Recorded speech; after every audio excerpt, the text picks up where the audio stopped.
Okay, so hi guys, welcome to the third session of Intro to Programming by C5.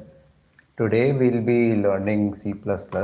So my name is Aman and I along with Shankar Balaji will be taking this session. So let's get started.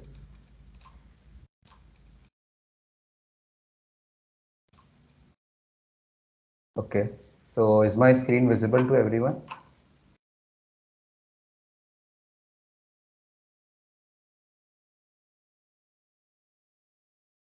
Yes, it is visible. Okay, so as I said, we'll be learning C++ from the basics today. Uh, these are the topics we have planned for today. We'll be covering basic input output, variables like assigning variables and performing arithmetic operations, some conditional statements, loops, arrays, and we'll also be discussing some interesting problems along the way. So stay tuned. So Shankar will start with the basic input and output. Shankar, if you are ready, I'll hand it over to you. Yeah. So I'll be sharing my screen now.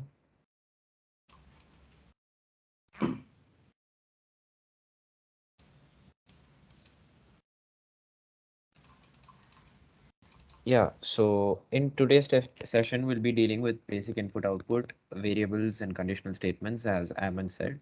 And we'll also be looking at some loops and how to use arrays, because these are the fundamental building blocks in C++. Apart from that, we'll also be taking a look at some problems. So getting right into it. So first we'll start off with writing our first program because learning from an example is much easier than going step by step. So as you can see, there is a code snippet here. And before we get into explaining the code snippets, I'd like to introduce something called JDoodle, guys. So basically, you can go to your browser and type down JDoodle C++, and you'll get this online compiler. If you can see my screen, you just write the code here, whatever you have in whatever language you want. You can pick the language or compiler version, and then you can type whatever inputs you're giving to the program in this thing called stdin inputs, and then you can execute to give output. So that's it. I'll just run it for you once. So you can see the output being displayed here. I'll be using my own local IDE, but you guys can, for now, stick to using this JDoodle IDE. Yeah. So getting right back to it. So our first program will just be printing hello world. And hello world is usually the first thing we do in any language. It's like making the computer say hello to the world. So I'll be switching between my IDE and my browser.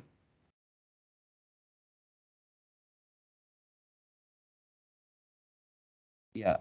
So here you can see um, this is how an IDE looks like when you install a local IDE. You can just type whatever I'm typing in your JDoodle, so you can code along and get some hands-on experience. Now, every C++ program starts with something called the header. This line on the top, the hash include bit slash thing. This is called the header. What it does is it inputs some libraries. That's it. Yeah, you don't need to know anything apart from that about it. So these two lines are necessary to initiate a C++ program. The first two lines is here. Hash include bits slash std c++.h and using namespace std. There are other things you can give within this angular bracket, but I recommend you use this because this will be sufficient for most purposes of coding. Now, when you want to start with the body of your code, you write something called int main that will initiate your main program. And then you type in whatever code you want here. And then you write return 0. That's it. This is the standard format or boilerplate for any C++ program. So I'll show you how we'll be writing our first program. So we'll just write C out hello world. Yeah, so what does the C out do? C out prints whatever is after it. That's it. In simple words, this is what it does. So when I run this, like you can see this run option. If I run this in my IDE called VS Code, the terminal opens up and you can see the program running. You can see the output is being printed here. I've selected it, hello world. So yeah, this is how we write our first program, hello world. You guys can try it out and let me know if I can move on to the next one. Um, can I move on to the next one? Are there any questions in the chat, Arman?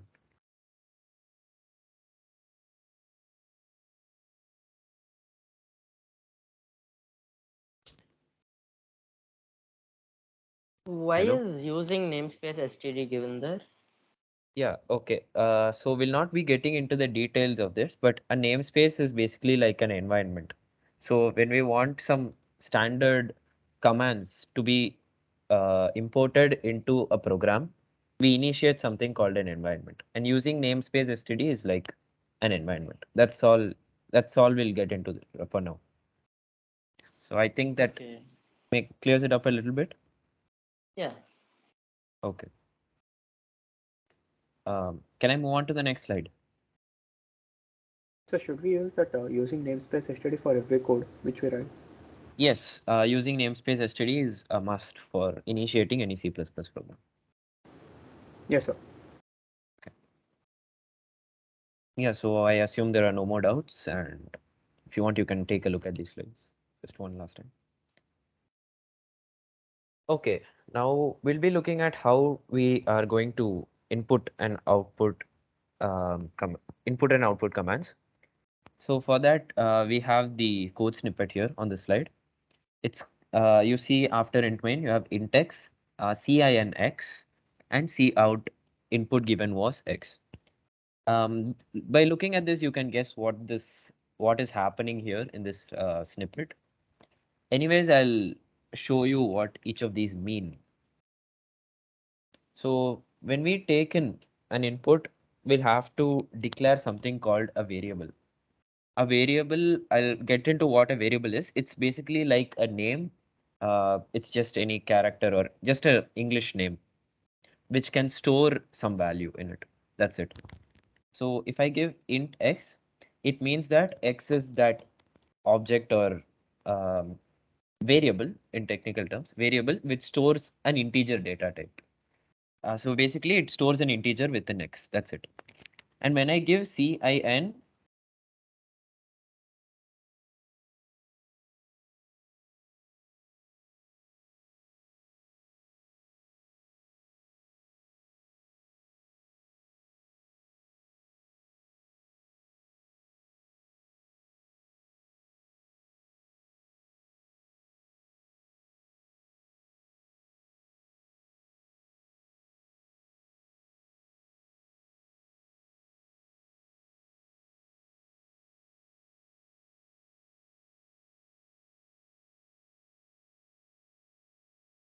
yeah, hello, I'm back. Can you guys hear me? Yes, sir. Yeah, okay. So as you can see here, cin tells the compiler to receive an input from the user. So whatever input you give, let's say 4 or 15 or 20, that will be stored in X. That's it. And what you do is you just print out value again. And endl is the new line. That's it. So if I run the same thing,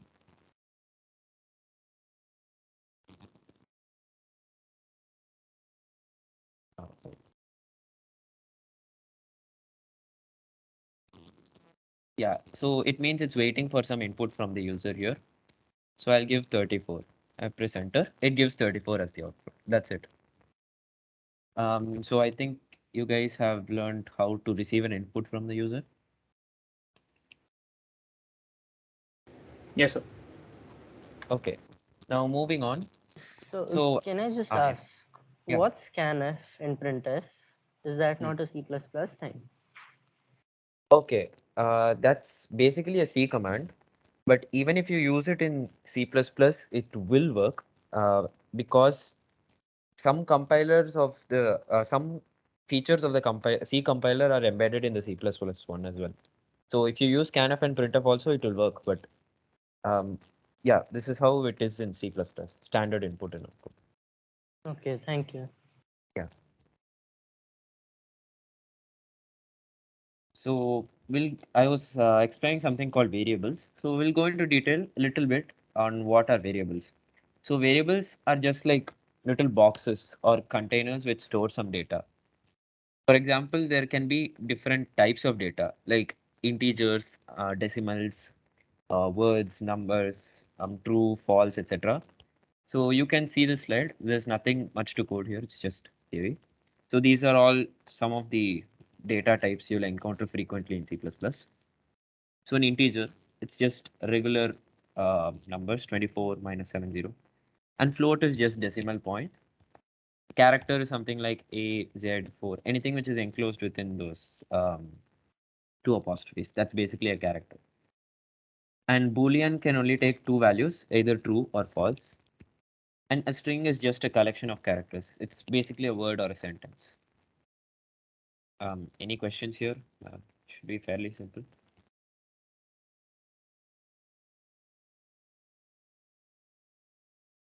Can I move on to the next slide or you have any more? Yes, sir, we can move on. Okay. Yes, sir. Thanks.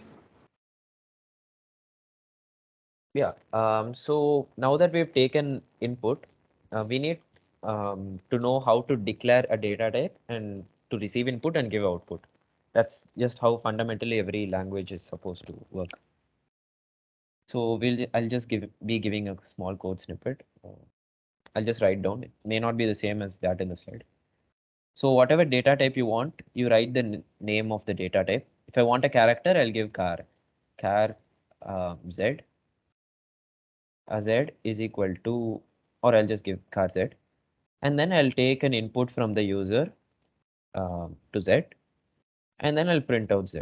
That's it. So if it's a character,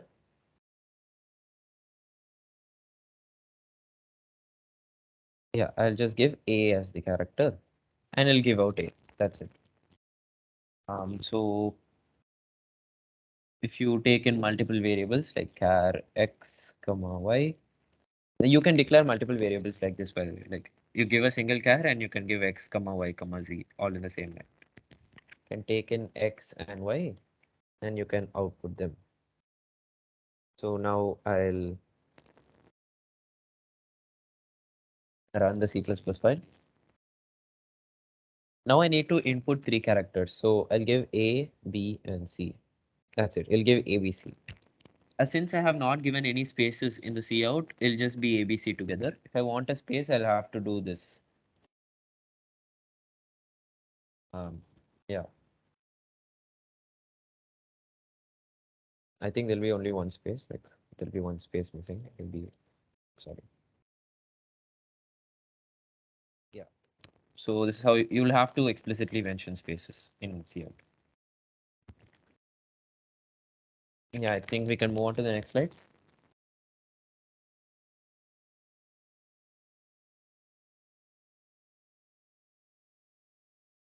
Okay, I'm assuming that's a yes.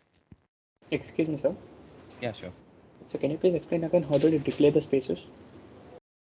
Okay, I'm not declaring the spaces. I'm just, if you want a space in the output, like neatly formatted, you'll have to give it in cout explicitly.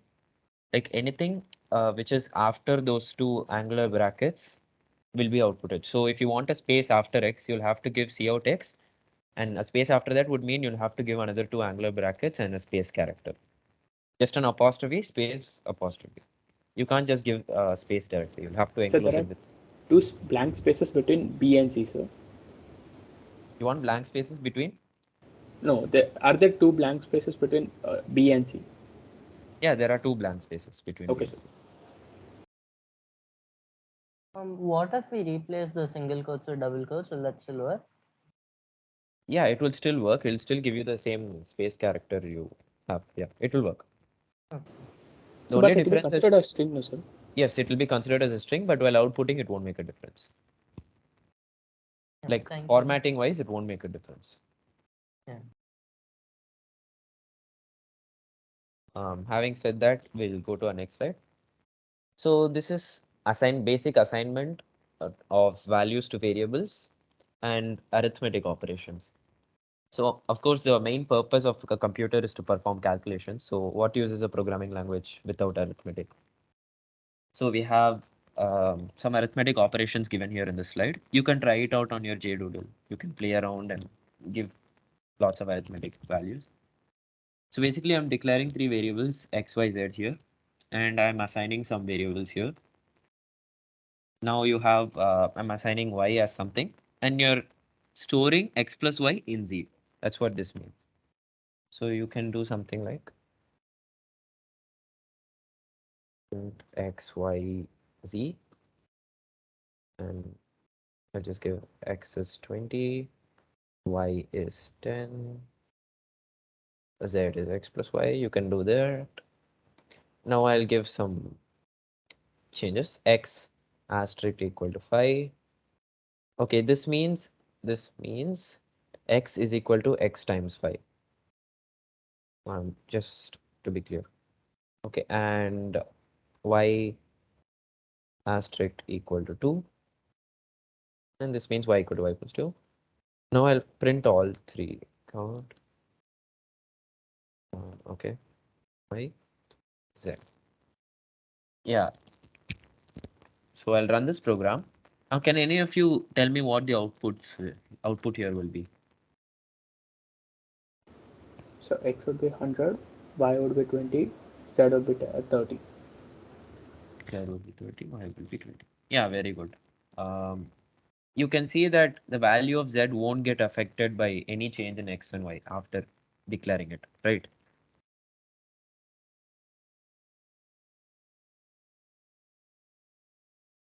Whoever answered. So the main learning from this is any change you make to the value of x and y after you have assigned some operation and stored it in z won't make any change to z. So that should be pretty clear. Now if I give z equal to x plus y after this, like if I re-update it, now there'll be something totally different. The output will be completely different. You'll get 120, which is with the updated values of x and y. I'll switch tabs. I think this is basic arithmetic operation. So this is how you assign a variable, assign a value to a variable, and then store a value using two other variables in another variable, and then just performing arithmetic operations using them. Is that clear so far? Yes, sir. Yes, sir. Okay, we'll move on to the next slide. Yeah, so here's just another example. I'll just explain what these commands are. The first line, int x is equal to 3, just assigns the value 3 to x, and x is equal to x times 2. It multiplies x by 2 and stores it back in x. Then int y, you're declaring y. Along with that, you're simultaneously assigning some value to y. So that is x times 2 minus 3. And you have int z, x percentage 2. So I hope you all know the percentage means modulus. Modulus is basically giving the remainder with respect to something. Basically 5 mod 2 would be equal to 1 and 4 mod 2 would be equal to 0. That's clear. And float w equals x slash 2. Now we'll get into what slash means in more detail. For now, you can assume it means division, just simple division. And float a would be equal to x minus 5 by 2. So yeah, I'm just printing all the outputs here. If you want, I'll just type out the same thing. But I would prefer to do something a bit more tricky. Int x. Oh, sorry. Int x is 3.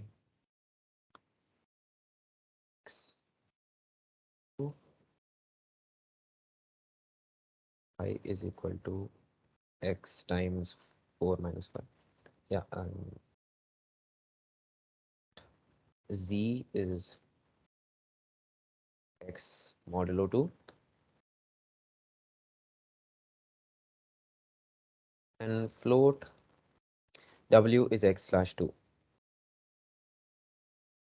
I'll make some modifications. I'll declare another variable, float answer, something like that. And yeah, so I'll just print out whatever you want. X, y, z, and w for now. Yeah. So you can see what the outputs will be. This is just a demo of whatever was there in the right. So y is 6 because it was initially 3 and then I multiplied itself with 2, so it'll be 6.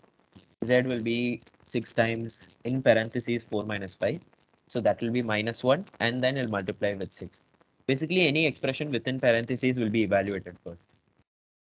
And I hope that's clear. And Z will be equal to 6 modulo 2. That will be 0 because 6 is divisible by 2. And float W equals 6 slash 2. And that will be 3. Now, since it's a float, you may wonder why there is no decimal right now. And while printing, if the answer is an integer, it'll just print the integer answer itself. And it won't give the float value. But if you want a float value explicitly, um, you'll have to do something like answer is equal to x divided by float of 2. And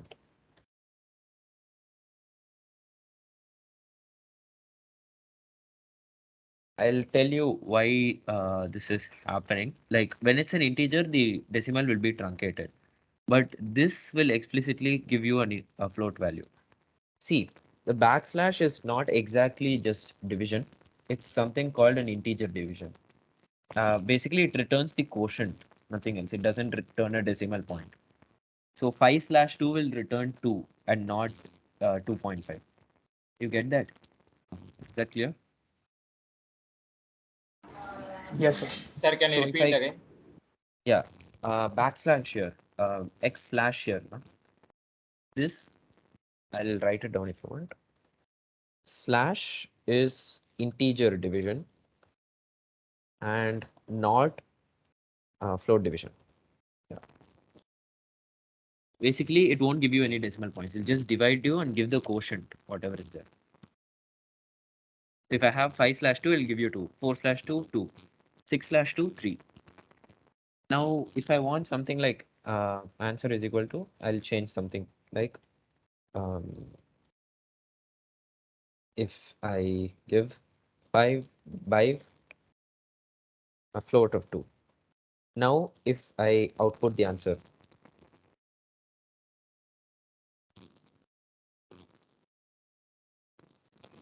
when I want it to perform float division, I'll have to do something called explicit casting.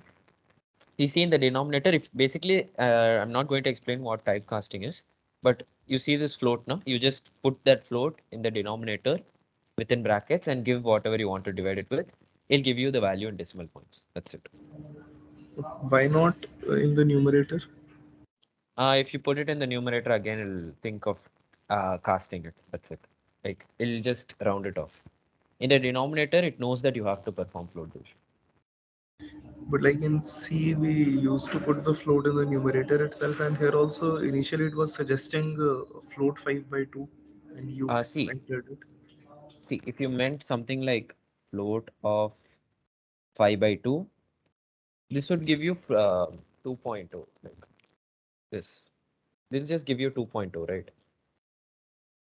Or did you mean something like float of 5 by 2?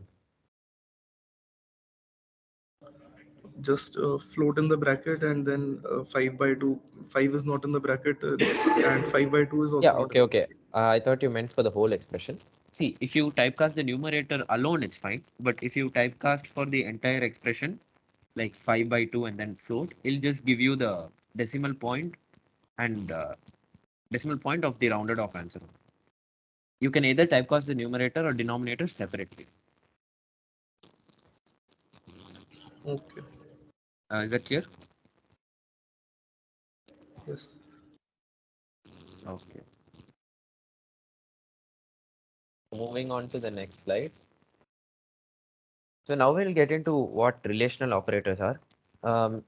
Relational operators are just used to compare to operands. So you have majorly you have equal to, greater than, less than, and not equal to, and their combinations. That's it. First you have the equal to. It is used to check whether two values are equal or not. If they are equal, it returns true, which is Boolean output, which is 1. Otherwise, it returns false. Not equal to is just denoted by percentage, sorry, not percent, exclamation and equal to. And it's used to check whether they are not equal or not.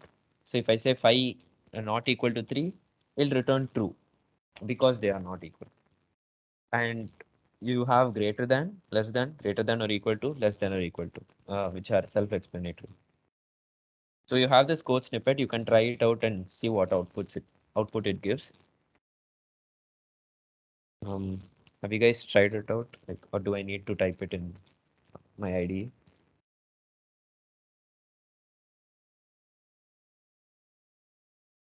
Hello? You can just type out and show them. Yeah, okay. So yeah, you might be wondering how a Boolean output is printed. So let's say you have int a is equal to 20, int b is equal to 7, and I want to output a is greater than b, and I want to check if a is less than b, and I want to see if it's greater than or equal to, or if it's less than or equal to, or if it's equal to, or if it's not equal to. That's it. So yeah, I'll run all this. It'll just give you a bunch of zeros and ones, which are basically 1 is true and 0 is false. You can see the first output is 1, 20 is of course greater than 7, so it works. And second output first output is true, sorry. And second output will be false, which is 0, because 20 is not less than 7. And likewise the rest of the statements. That's it. Hope this is clear.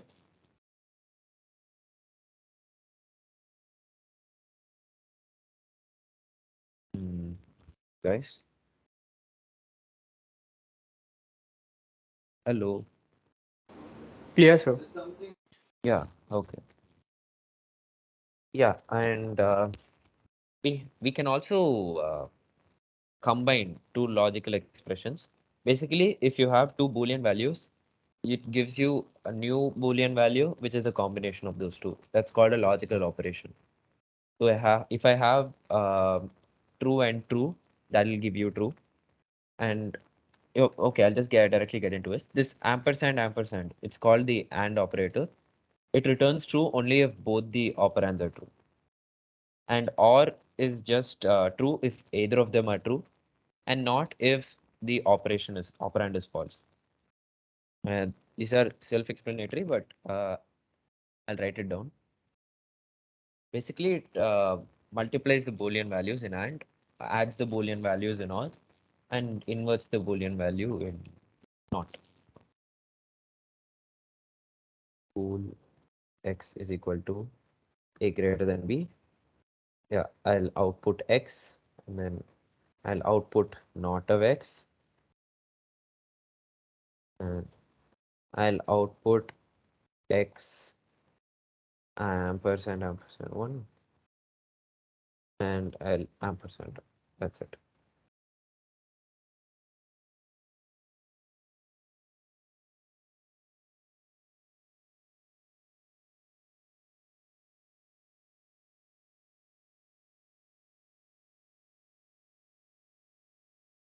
Oh,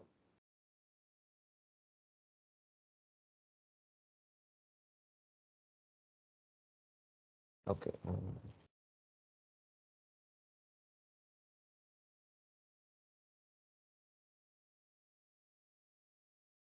Yeah, just make sure you give the brackets correctly because there are 2%, so some formatting error might occur.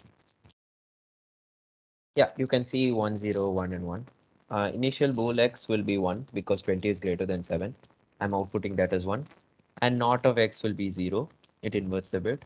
And 1 ampersand 1 will 1 and 1 will be 1 because 1 times 1 is 1. 1 or 1 will also be 1. That's it. So I think this is easy. So we'll move on to the next topic, conditional statements.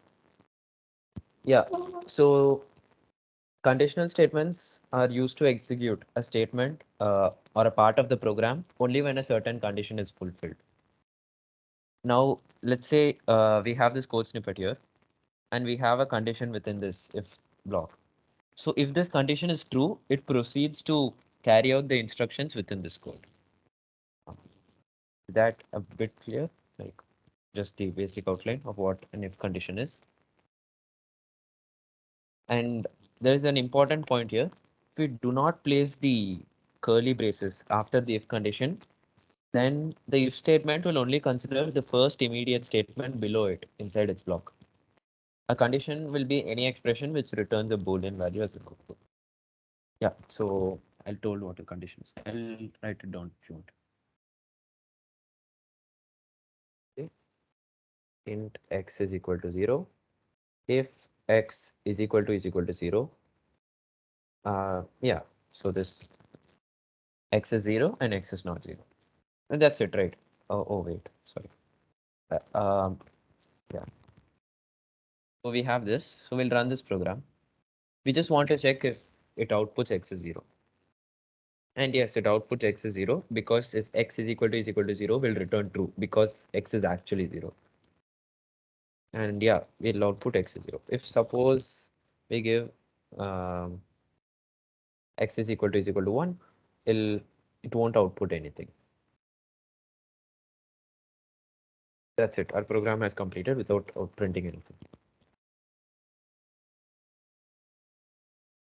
Now, an important corollary or a block which is used simultaneously or in pair with an if block is called an else. So I think you can figure out what it means. If the condition within the if block is true, it will execute the if the code inside if, and if it is false, it'll proceed to the else block and execute whatever is there. We'll just if x is 1, then if x is 0, I'll do this, and I'll just that's it.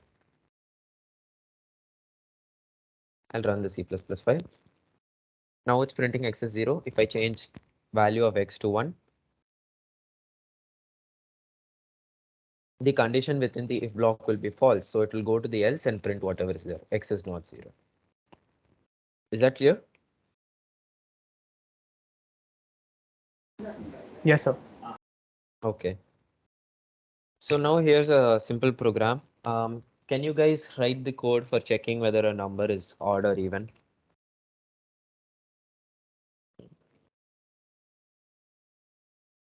Can someone tell me what the condition within if block will be? That's enough actually.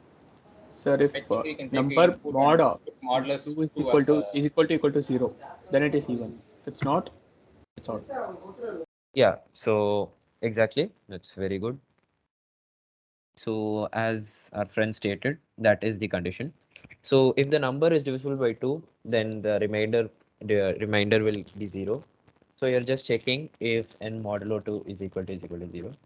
And you will print the number is even, otherwise you'll print n is odd. You can see in the code snippet there's something called \n. So that's just basically a new line character. For those who don't know, new line character will go to the next line. That's it. I think I can move on to the next slide. Excuse me, sir. Yeah. So instead of \n, can we type endl? Yeah, you can type enter. Same. It will do the same thing, sir. Yeah. Like yeah. For now, ender will do the same thing as \n. Yes. Okay. So is anyone ready to solve a problem? I guess we'll go to a problem, and I want you guys to look at this and tell me what the logic should be. Let's see who does it quickly. Can you guys see my screen? Yes, sir. So read the problem, and if you know the answer, raise your hand. That would be better because we wouldn't want to spoil it for others. So I'll give you a minute, and you guys can raise your hand.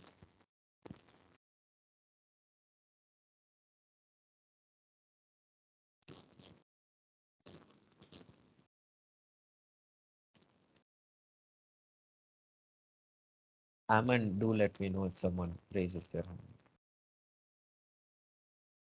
Yeah, yeah.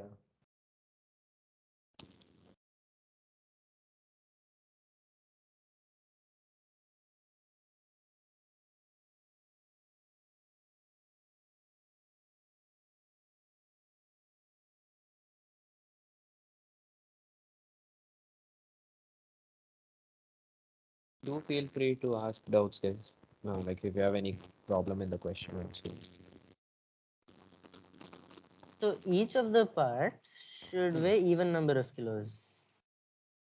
Yeah, exactly. Each of the parts should weigh even number of kilos. Okay, and if each of the parts weigh odd number of kilos, you can't take it. Yeah, you can't take it. If either, no, not each of them. If either of the parts are odd number, then you can't take it. Yeah. You want both of them Yeah. to be. Yeah. So I think you're done, I assume.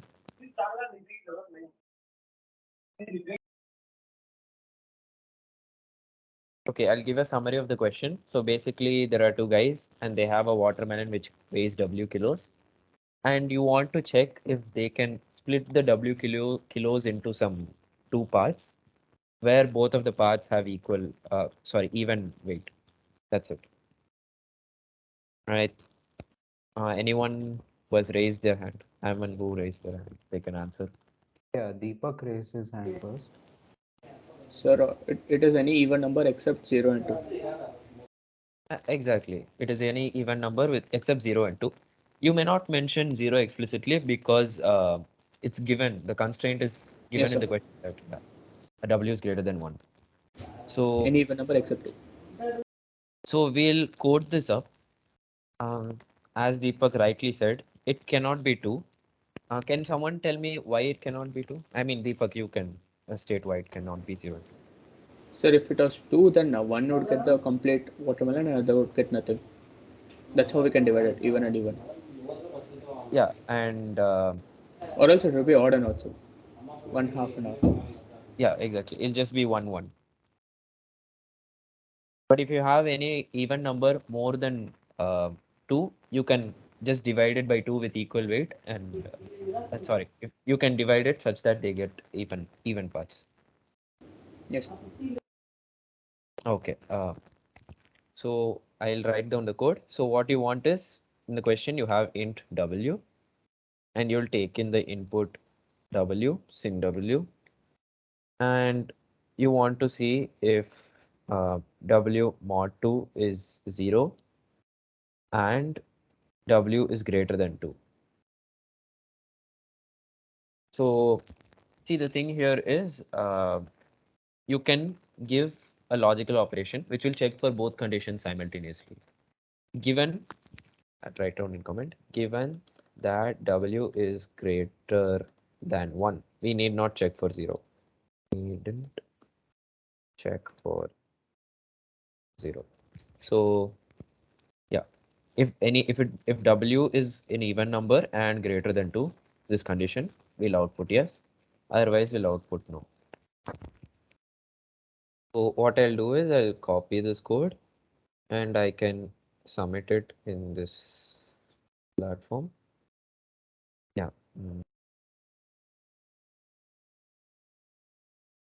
This is 4A and I'll just submit it.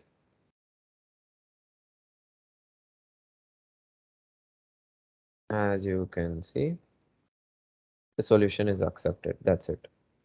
So that's how you submit a problem. You write the code in your online ID or local ID and you just copy paste and submit. Yeah. So I think everyone understood this slide and this problem. Yes, sir. Yeah, very good. So we'll go to multiple conditions. Yeah. So apart from if and else, if we want to add some other conditions, we'll have to create an else if block. So what does ElseIf block does is, if the previous conditions above it are false, then it checks the condition under the ElseIf block, and if that is true, it executes that. For example, I'll give you this. If W is greater than 1, out high, and else if W is less than 1, I count hello, and else I'll just count by, yeah. So we need to give an input here. For now, I'll give 5. 5. I'll give high. Now, if I do the same thing again, and if I give 0, it gives hello, which is the second condition. Like the first condition is false, so it goes to the second condition and it checks if 0 is less than 1. That is true, it will print hello.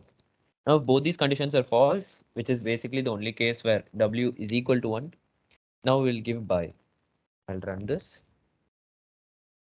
Plus 1. I'll input 1. We'll give by. So, was that clear enough? Yes, sir. Okay. Okay, can you guys tell me the outputs for the following 3 statements? Now, before going to the slide, I'll tell you an else if block checks for the condition if and only if the previous if and else if blocks are false. Okay. Having said that, we'll go to this. What will be the output here?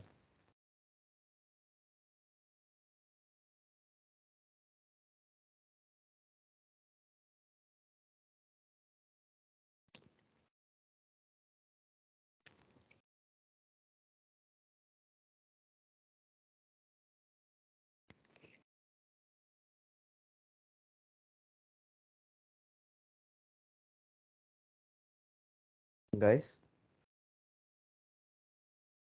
for the first one, So 10, 11, 12. 10, 11, and 12 will be the outputs, you say.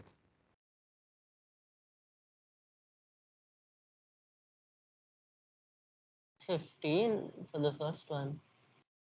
What? The first output is at 15. Yeah, first output is 15. That is correct.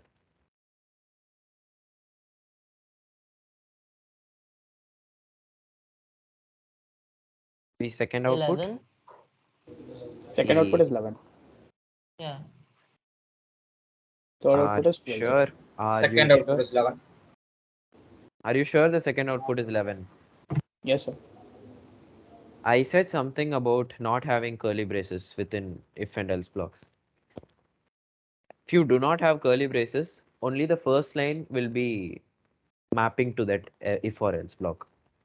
So the lines after that will be normal lines in the program.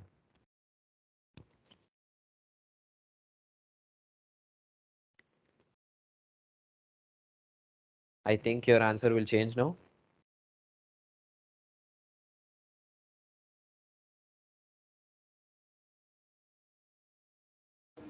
So if there are no curly brackets, the condition should be right beside the if x is equal to 0, sir. No, if there are curly braces and I give certain lines after the if indented, only the first line following the if statement will belong to it.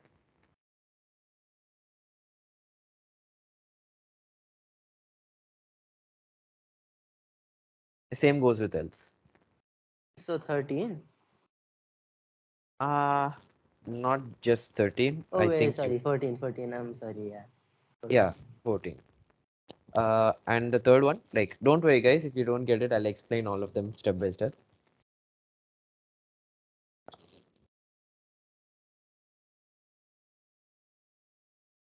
But yeah, these examples will give you good clarity. The last one, 2.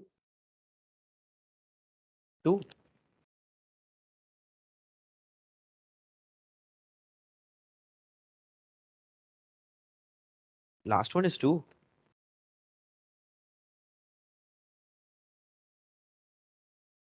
Okay. 12. Yeah, the last one is 12. Very good. I think it was Praveen. Deepak, I'm not sure. Can't remember. So Deepak. So yeah, I'll explain what is going on. I think most of you have gotten a bit confused.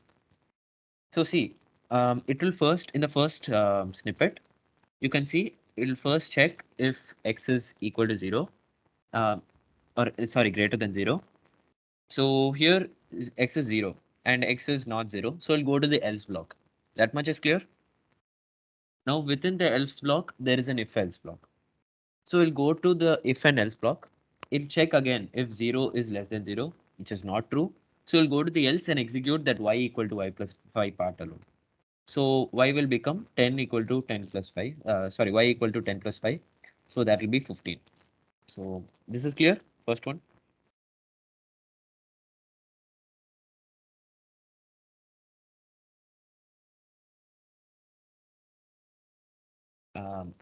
Is the first one clear for all of you?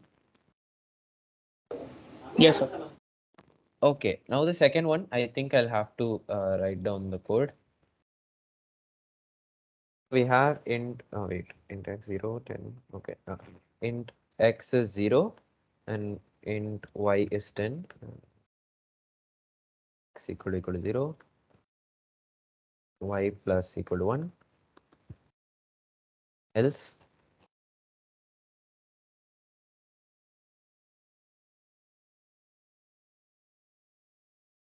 y is equal to y plus 2, y is equal to y plus 3, and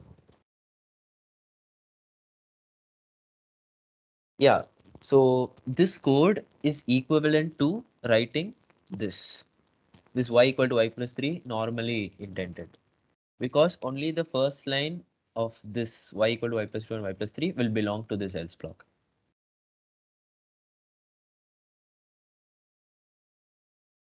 Yeah, so the output here is 14 because it first will check if 0 equal to 0, which is true. So y will become 11. Now we'll go to the else block, and it won't go to the else block actually because the first condition is true. It'll just skip the if else. But this statement y equal to y plus 2 is contained within the else block. So we'll skip that statement also. But this y equal to y plus 3 is part of the main code. So it will evaluate that normally without any condition. So 10, 11, 11 plus 3 will be stored in y. So that is 14. That is clear? Yes, sir. Okay. Now the last code snippet, we have x is 0, y is 10. Now we'll first check if x is greater than 0, which is false. Okay. If there is an else block, it'll go, else if block will go there. Now, if x is greater than or equal to 0, uh, 0 is greater than or equal to 0, which is true. So y will become 12. Now that this else if block has become true, it will not check any of the next else if blocks. It'll directly go to the end of else. As I said in the previous slide, an else if block checks for a condition if and only if the previous if and else if blocks are false. And that's why it's called else if. Else means like if the previous things are all false. So the first case, x is greater than 0 was false. So it checked the second condition, else if x is greater than or equal to 0. This became true, y became 12. And after this, it'll skip all the else if and go to printing y. Is that clear? So y will just be 12.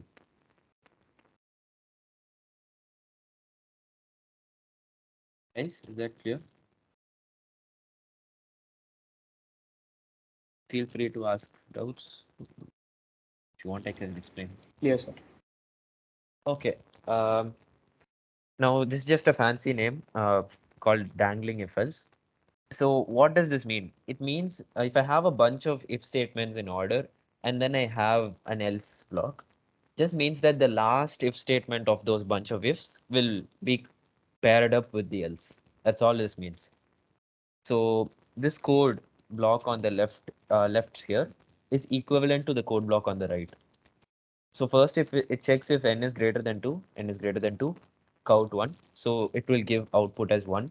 Move to the next line. Now we'll go to this if else block, which is the last if statement of those series and the else. If 4 is greater than 6, it'll output 2, else it'll go to 3. So now we'll print 1 new line, 3 new line. Is that clear? Yes, sir. Okay. So I'll get Can we use started. any Yeah. can we use any ternary operator like in C over here instead of if else? Yes, you can use ternary operators. Like since we're just starting off with C++, many people might not even know what C++ is. So we're not going into much new specifics of the language. Okay. But yeah, you can use ternary operators. It will work fine. Those of you who are wondering what a ternary operator is, don't worry for now. It's the same as an if-else statement in one line. That's it. So we'll get started off with loops. I'll be giving the introduction to what a loop is, and then my friend will take over. So there are basically two types of loops in C++. We have a for loop and a while loop. So we'll get started off with what a for loop is. There are essentially three parts to a for loop. We have an initialization, we have a test expression or a condition, and we have an update expression. So what a loop does is it takes in a variable and it modifies the variable till the condition holds true. And as long as that condition holds true, the code within the loop block will repeatedly get executed.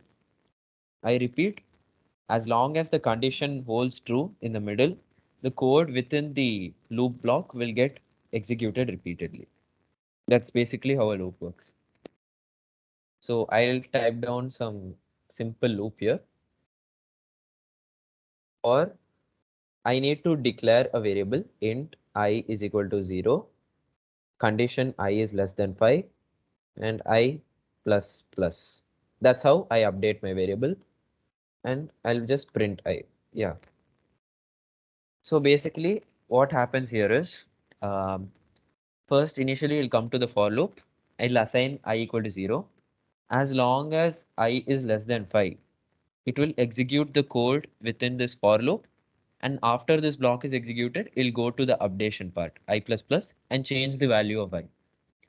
So you can see how the value of I changes during the loop. If you want, I'll show you what all can get executed within a loop. Code hello. That's it. So along with the value of I, it'll also print hello at each iteration. Yeah, so initially the value was 0 and it printed a hello. And after the block code within for got executed, it changed to 1, and then it changed to 2, and then it changed to 3, and then it changed to 4. At the end of the fifth loop, sorry, the value of I would get incremented to 5, but we know that 5 will not be less than 5. So the code within this won't get executed. It'll move on to the next. If you want, I'll write something like bye world or something. Bye, just bye. So you can see that bye will only get executed after executing the statements within the loop. Is that clear? Yes, sir. Yeah. If you have any doubts, feel free to ask. So I've just given a description of what initialization test expression is. Initialization is the first statement which is executed.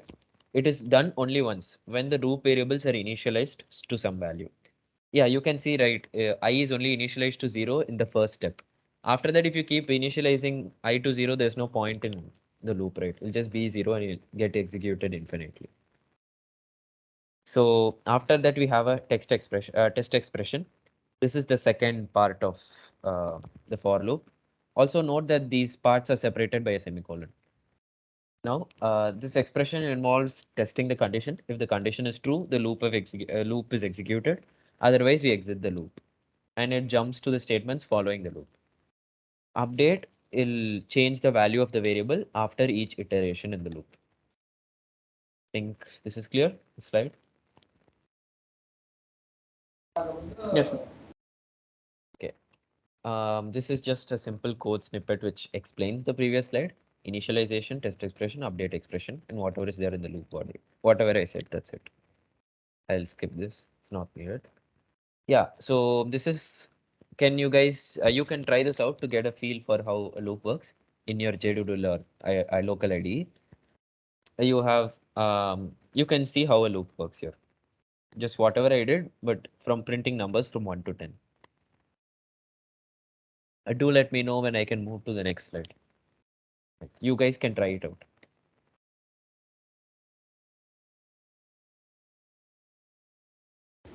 Done, sir. Okay, I hope everyone has done it. Feel free to stop me if you have any questions. Okay, here's a very interesting problem. So, can any of you guys tell me how to check if a number is prime?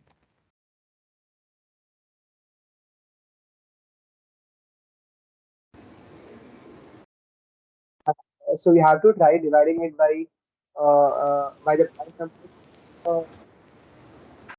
Your voice is breaking. Sir, Can if we you? input a value n, then we need to check if n mod a number till n by 2 is equal to 0 or not, sir, except excluding 1. Okay. That is correct, but that can you do better than that? See, Yeah. So when we have a number n, we should try dividing it by all the prime numbers till the number which is half of it, till the number n by 2.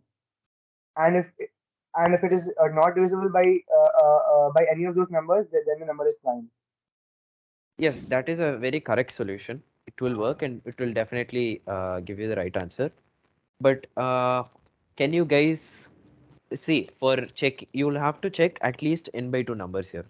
So if I have n was some 10 million, 10 to the sorry 1 million, 10 to the power 6, I'll have to check till 5 into 10 to the power 5, right?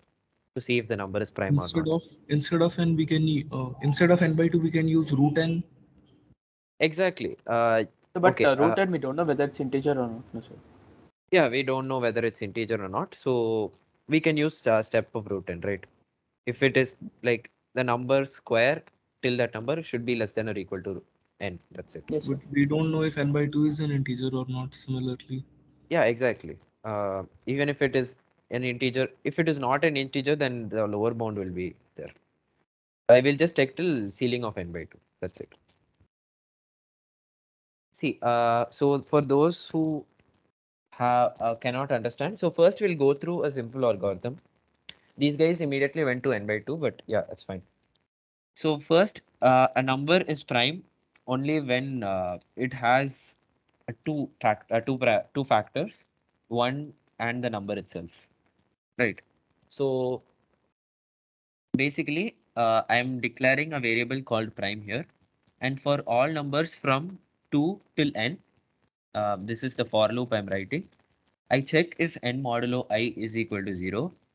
If it is 0, I'll assign prime as 0, and then I'll come out of the loop.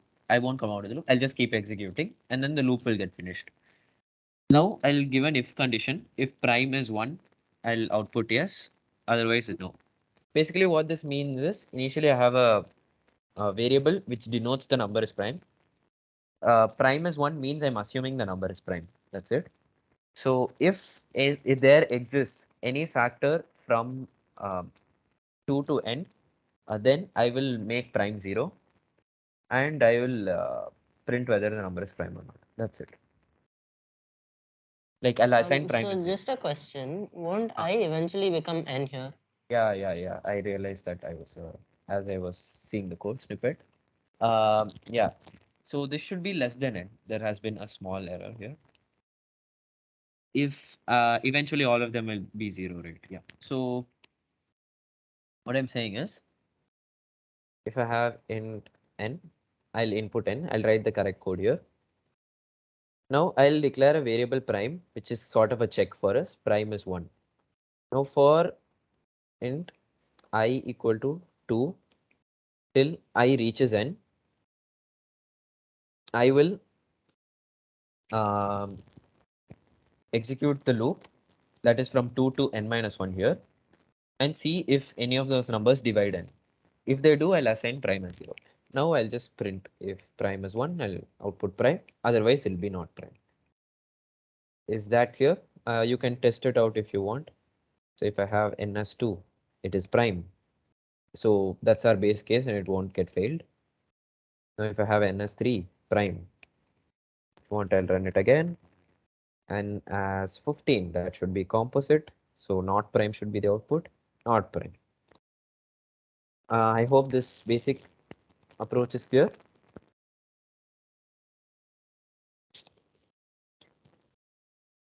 Okay, I'm assuming that's a yes. So I'll go to the next slide. Now we have a better or an optimized approach to this. Basically, you don't want to check all the numbers from 2 to n minus 1 because that will take a lot of time for the program. Like if you were the computer, would you want to go to all the numbers till n? No, right? So we have a better solution to this. We check till only when I times I will be less than or equal to n. Can anyone tell me why this holds true? And yeah,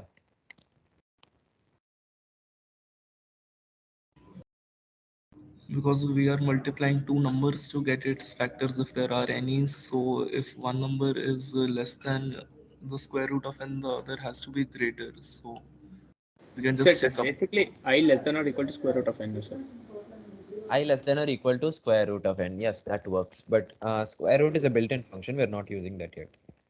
Yes, sir. Yeah, as you said. So if I can split into a product of two factors, a and b, uh, the best case is a will reach square root of n because if one of them is less than square root of n, the other one has to be greater than square root of n. Which means if I check all the numbers from 2 to square root of n, that will essentially cover all possibilities of factors. Is that clear to all those listening? Yes, sir. If you want, I can give you an example. Like I'll just write it as comments. So the factors of 6 can be split as 2 times 3, 3 times 2, 6 times 1, and yeah, 1 times 6. 1 times 6. So what's the square root of 6? It's approximately 2 point something. 2.23. Yeah, yeah, 2 point, that's 5, I guess. Okay, anyways, 2 point something. It lies between 2 and 3. So any number here, since a is less than 2, the square other factor will be greater than 2. Since this is greater than 2 point square root of 6, this will be less than square root of 6. And likewise here. And say I have 25. 25 can be split as 5 times 5, 1 times 25, and 25 times 1. Yeah, that's it. So the best case is both the factors become equal. That is when they reach the square root of it. In the case of integers, I mean, like here, 5 and 5. Is that clear? You can see that at least one of them becomes less than square root, right?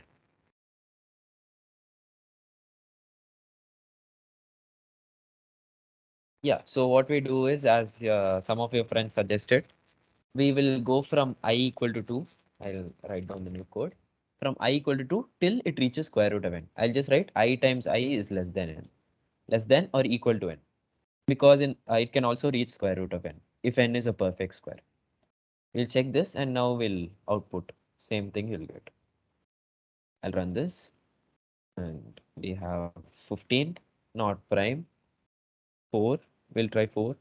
4 should be not prime. Yeah, and finally we'll check a base case. 2. 2 is prime. Is that clear to all of you? Yes, sir.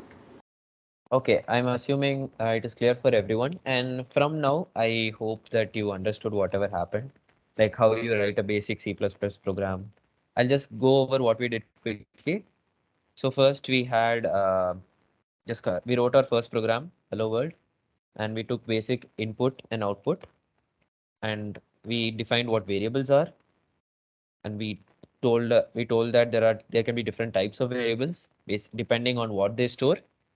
And we learned how to take in inputs, perform arithmetic operations using them, and give outputs. We also saw how to compare two variables or values, and we saw how to combine two Boolean expressions into a single condition. And we saw how code can be executed depending on how conditions are evaluated, as in whether they are true or false. And yeah, we saw a few problems, simple problems. Um, and we saw some trickier outputs here to understand how if-else structure works. And we learned what dangling if-else is. And yeah, we got an introduction to what a for loop is and why loops are important. And we saw how to check whether a number is prime using a nicer approach than usual, which can be done in square root of n iterations. From now, my friend Aman will take over the session. He will be covering loops and arrays. So Aman, I am handing it over to you. Uh, Okay, so okay, so we'll move ahead. I'll share my screen. I'll stop sharing. Okay, just confirm if my screen is visible. Yeah, it's visible. It's visible. Okay, so we'll start off with the next type of loop, which is called the while loop. It works quite similar to the for loop in the sense that it executes a set of statements repeatedly. So this is the basic structure of a while loop. So we have a condition. So this is the condition which comes inside the brackets. So if this condition is true, we go inside the while loop and execute the code, and the code is basically the loop body. So this keeps on happening until the condition here is true. So we'll go to the next slide. So this is a detailed explanation of how the control in the while loop is working. So the test expression is written here inside the bracket. So if the test expression is true, the loop body will be executed, and then we go back to the test expression. So this keeps on happening, and if a case comes where the test expression becomes false, so we break out of the loop and we move ahead with the next commands. So this is what is happening in the while loop. So so this is an example of counting the number of digits. So can someone, give an idea? So I'll give you a number, and then you have to tell me how many digits are there in the number. So does anyone have an idea how to approach this problem? So for example, if the number is say 528, so there are three digits. So how do you calculate the number of digits in a number using while loop?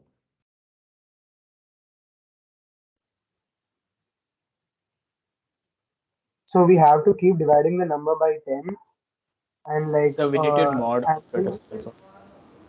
If we take a value Okay. of x, we need to take x mod 10. If it's equal to 0, then again we need to take it that value mod 10 till it becomes a finite value. The number of times which you do it. You mean you have to keep dividing by 10, right? Like when you take mod, you also have to divide the number first. Otherwise, the Yes. mod will keep giving the same value. Yeah.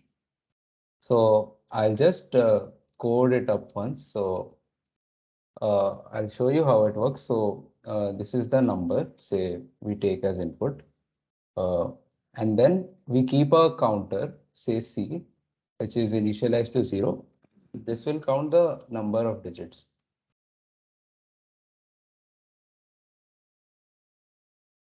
So what I do is, uh, what I'm planning to do is that I keep dividing the number n by 10 until it reaches 0. So since we learned that the slash, say this thing, this slash, it will give an integer. It is an integer division. So say the number is 52 and I divide by 10. So it will give me 5, not 5.2 or something else. It will give me the quotient of the division. So what I'll do is I'll keep dividing the number by 10. So effectively I truncate the last digit. I remove the last digit every time I divide by 10. So here what I'll do is while n is greater than 0, I divide n by 10 and increment the number of digits. So say the number is again some 32. So what happens is it checks this condition 32 is greater than 0. It moves inside, it divides it by 10 and increments it by 1. So now your C will become 1 and will become 3. Now again this condition is evaluated. 3 is greater than 0, so it moves inside. So 3 becomes 3 divided by 10. Again, this will give you the quotient, so which makes n equal to 0 now. Your C becomes increments by 1 and becomes equal to 2. And then again you check this test. So now your n is 0 and 0 is not greater than 0. So it moves out of the while loop and we have successfully counted the number of digits in our variable C, which is equal to 2. So now we can just print C. So I'll just show you guys the output once. So say some number 376, it gives the output as 3, or some bigger number, say 478234. So there are 6 digits, so it gives 6 as the answer. Any doubts here in this part, or it's clear? No doubts. Okay, feel free to ask doubts though. We are here to help you guys only. So yeah, this make it a bit more interactive if you guys can. So I'll go to the next problem for now. Just a sec. So now I have an interesting problem.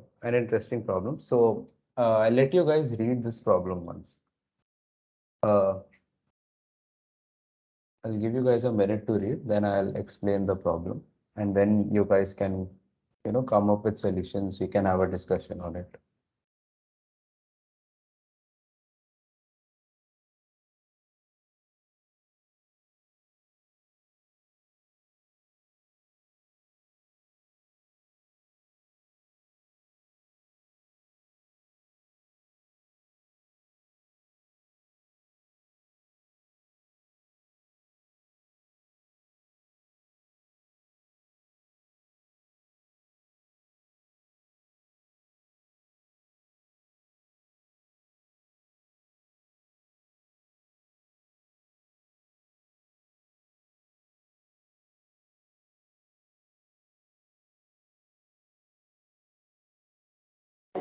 So for every 5n rupees which he has, he'll eat 6n chocolates. Okay, are you sure about that? Sir, no sir, 1 minute.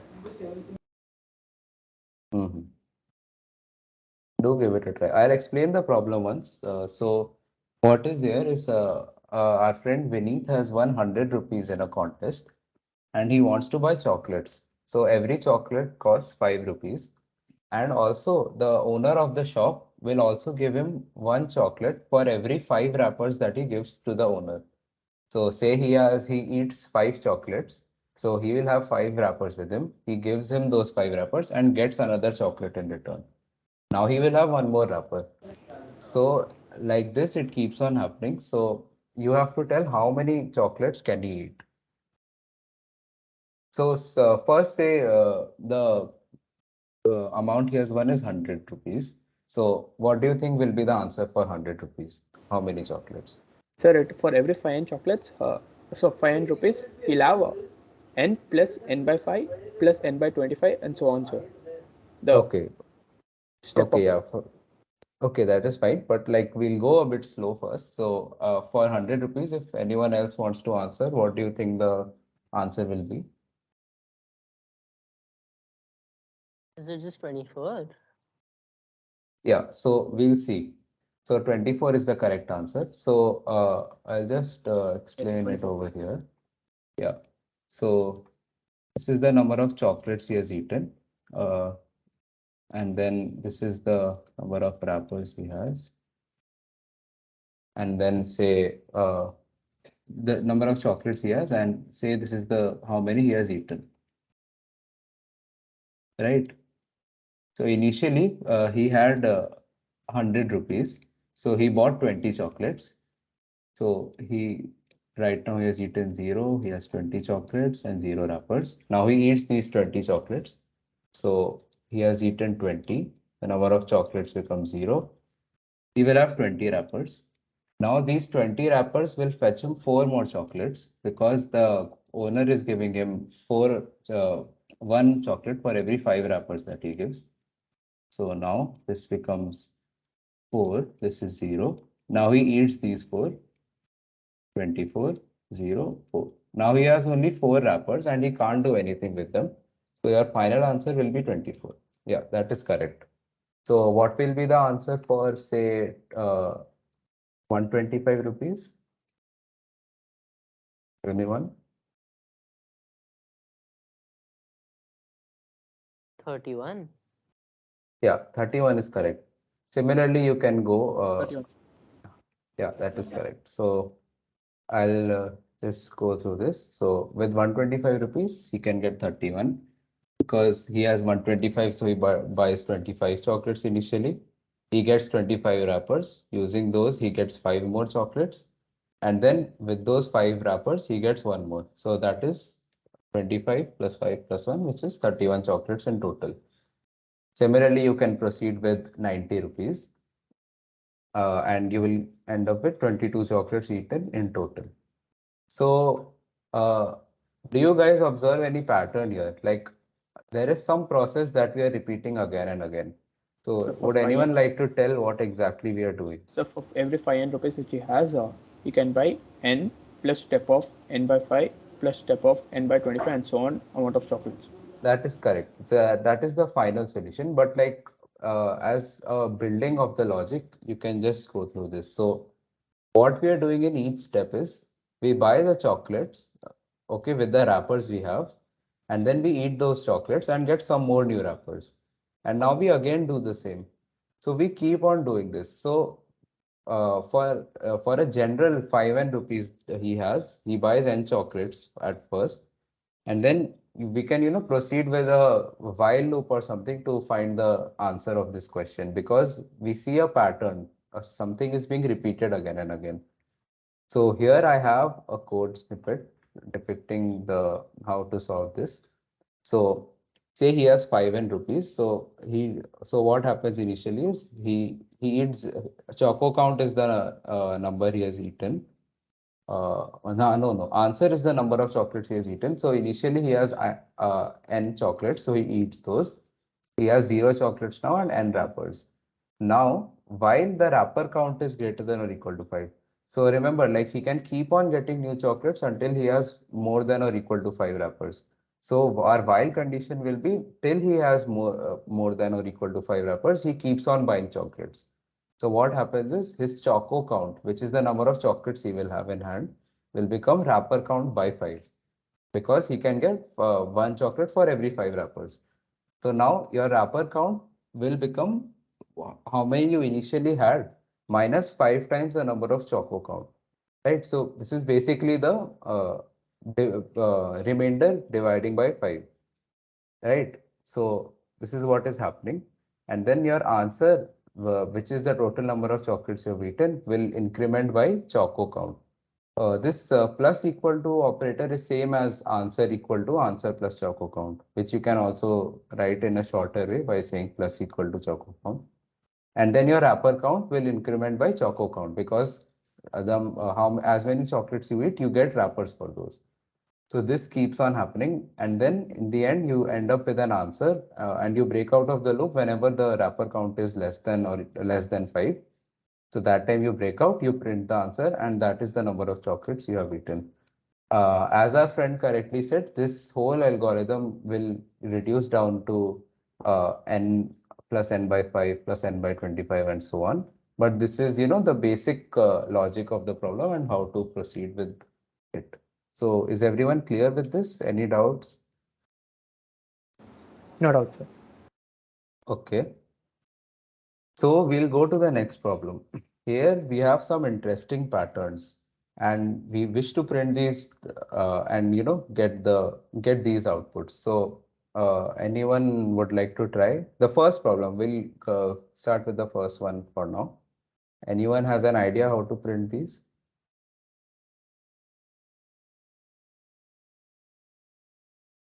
We could use nested for loop.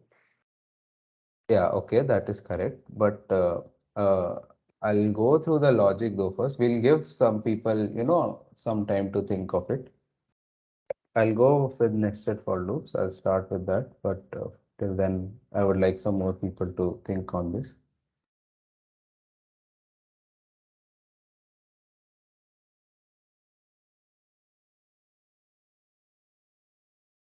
So if you see what we are essentially doing in this is we are printing 5 lines. The first problem I'm talking about right now, we are printing 5 lines. So say line 1, line 2, line 3 till up to line 5. So in line number 1, we are printing exactly 1 star. In line 2, we print 2 stars. So we can say that in line I, we print I stars. Is that fine with you guys? Like, this is basically what we are doing in this pattern. This is how the pattern is being created. So, okay, so anyone has a solution to this? Would like to answer? You were saying something about nested loop. Would you like to elaborate?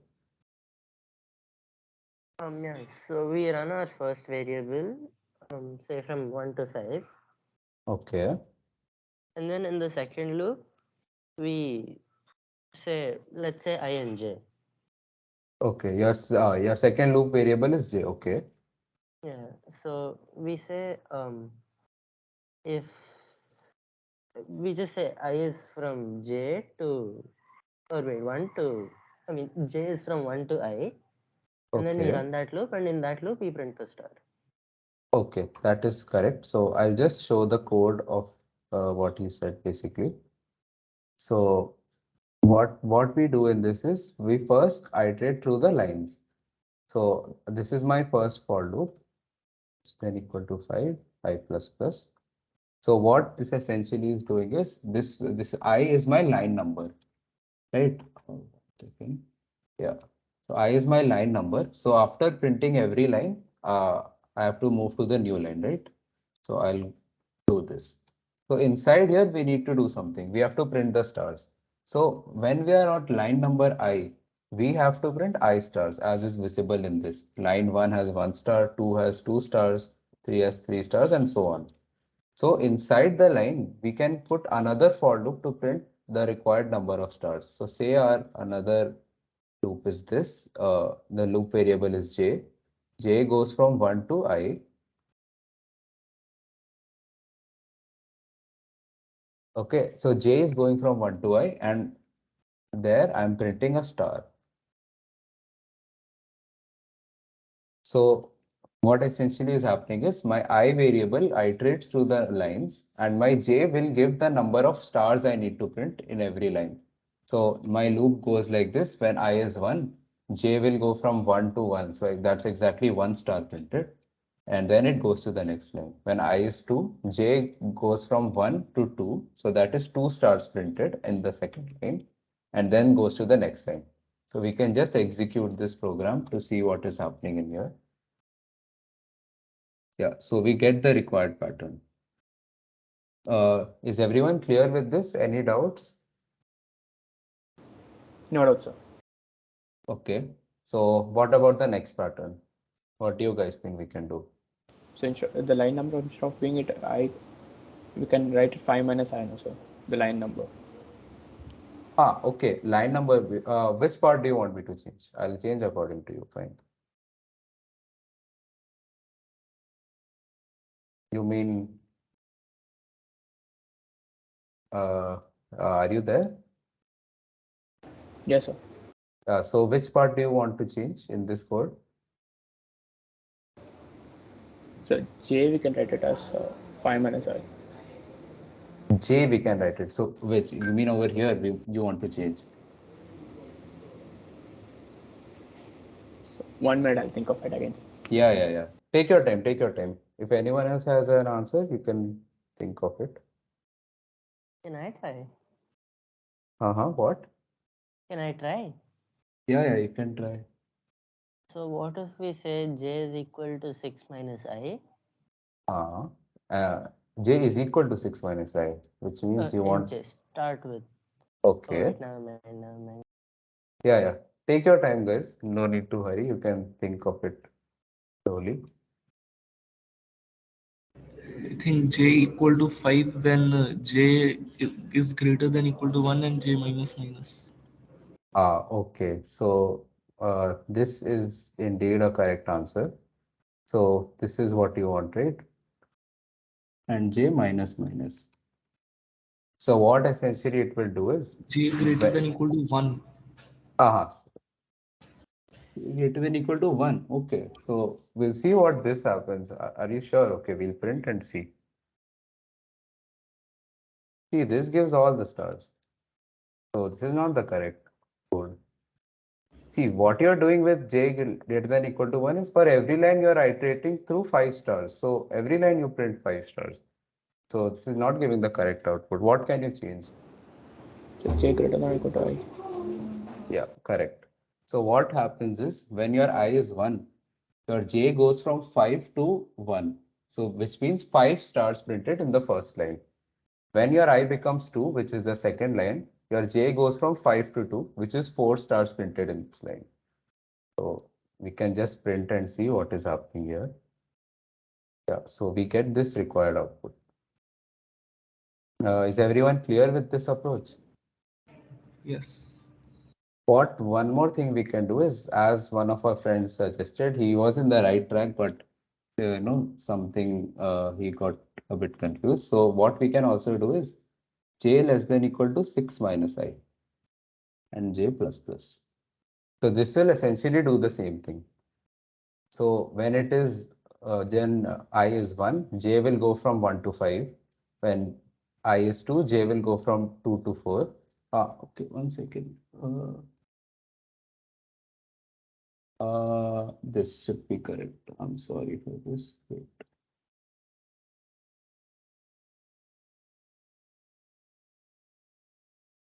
Yeah, this is correct. So for j will go j starts from I and goes up till 5. When I is 1, it will go from 1 to 5, that is 5 stars, then it is 2 and 4 stars and so on. So this is also a correct output. You can, there are multiple ways to code the same thing. So yeah, this is also one of the methods. So we'll go on to the next pattern. If any of you has an approach to solve this, we can discuss.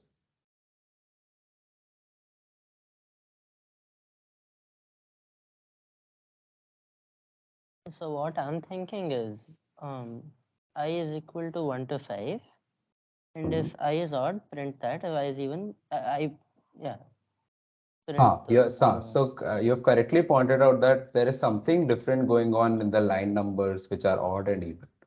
So when the line number is odd, we are printing 3 stars. And we start with a star, then a space, star, space, star. So this is what we are doing. And when it's even, we are printing this to only 2 stars. That is correct. So do you want to, code it up? You want to say how to do it, or? Yeah, I guess I can try. Yeah. So go ahead. If I percentage 2, Equal to 1, print the first line. Okay, you are saying we print the whole line itself. Okay, that is Yeah, correct. So we'll do this star space, star space. Yeah. And then, just the else. yeah, correct. So if it is odd, I want to print this thing. And if it is even, I want to print this. And my I goes from 1 to 5. So we'll try printing. Yeah, so we get this required pattern. You can observe that we didn't use a nested loop here. We can also use a nested loop to do this, but this would be, an easier method. So you can also try it on your own to do it with nested loops, where you get where you have to print something like your every for loop will have exactly 1 star. You'll have to do some if else over there also. So you can try that on your own. We'll go ahead to the next part. If anyone has any doubts, you can feel free to ask.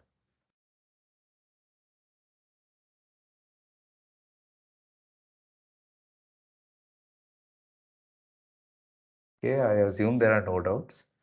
We'll go on to the next topic, which is break and continue statements.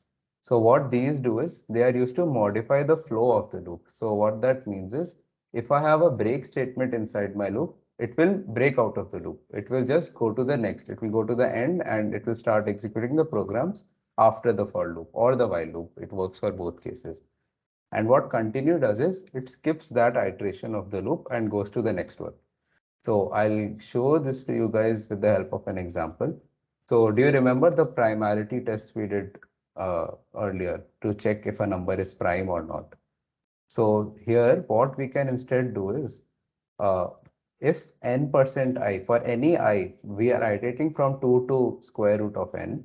So if for any I, my n is divisible by it, then I know that, okay, it has at least one factor. So you need not check for other factors. You can simply set prime equal to 0 and break out of the loop. You need not check for others. So this will, save some time that, okay, your computer does not have to again and again check. It will give the same output. So this is what a break statement will do, which is there in the first snippet, as you can see. In the next snippet, we have another way of solving the same thing with a continue statement. So say my n modulo I, which is not equal to 0, means I does not divide n, then continue. I'll just continue to the next iteration. So I'll keep continuing to the next iteration until like this I does not divide n. If it does divide n, it will not execute the continue statement. It will go to the next part. It will which means that I divides n. Your prime variable will become 0 and you break out of the loop. So this is essentially the same thing being done with the help of continue and break statements. So is this clear? But like, what is the use of continue? Even if you don't type it, it will remain the same only. Uh, if you don't write, it will remain the same, but there are some more uses of continue statements. So for example, you want to print all the numbers from 1 to say 20, but you don't like the number 13. You say, okay, this is an unlucky number, I don't want to print it. So what you do is, if your variable becomes 13, your loop variable, you continue, you don't print it. So it goes to 14 and then starts printing from that onwards. Like you are right that here we don't exactly need continue, but yeah, but okay, in fact, over here, like because there's a break statement in the end, we'll need a continue. So if you don't put continue here, it will go over here to the prime equal to 0 part. So, and it will break out of the loop, right? Did you understand what will happen? Not exactly.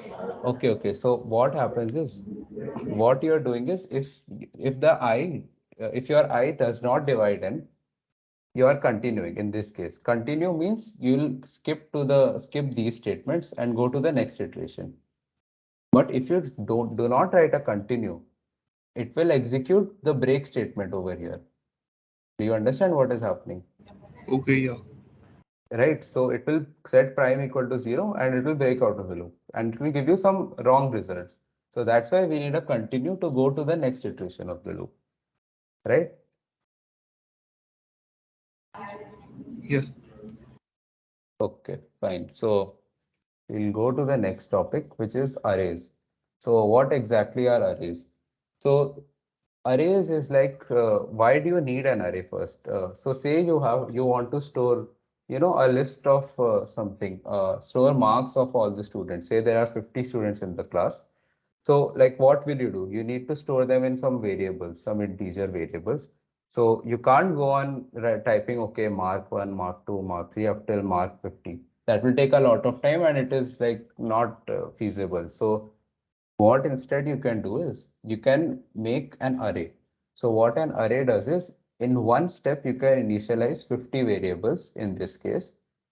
So, and it is stored in continuous memory locations. So you do not worry about all that for now, but all that an array does is it declares 50 variables in like as many variables as you want by putting a square bracket inside after the variable declaration, as in it is done over here. So if you see this snippet, int array 5 equal to 1, 2, 3, 4, 5. So what it does is it declares 5 variables which are respectively array 0, array 1, array 2. Okay, and then it gives the value 1, 2, 3, 4, 5 to them, right? So what is happening? So also one thing to care about in arrays is that the indexing starts with 0. What I mean by indexing is when I declare an array of size 5, it will declare 5 variables which are array 0 to array 4, not 1 to 5. Some people make this mistake in the beginning, but yeah, this is one thing to be careful about. So yeah, so what happens is this one line will declare 5 variables 0 to 4, and then you can access those variable like anytime using the number whichever is it. So say you want to access the marks of the second person. So second person's index will be 2, will be 1 because it starts with 0. So you just press out array of 1 and you'll get the value of the second person's marks. So this is what you can do. So I'll just show an example of an array. So int array of n, int array of say 5. So uh, I'll just use this syntax. So say 3, 4, 1, 5, 6, right? And I want to print the third value over here. The third value will have index 2. So we can see what happens here. And again, backslash n is the same as endl, so it does the same job. So yeah, it gives 1. So the second index, so you count from here 0, 1, 2, so it is 1. So this is what is happening in an array. So what we can do with an array, I'll just go to the next slide. Okay.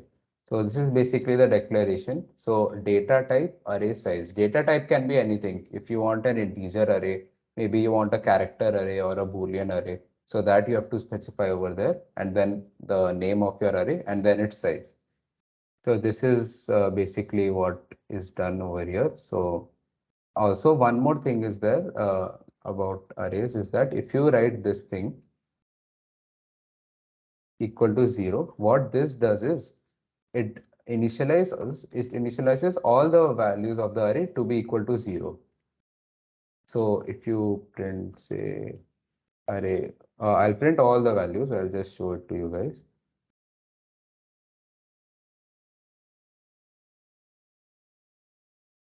So cout array of I and this, and then I go to next line.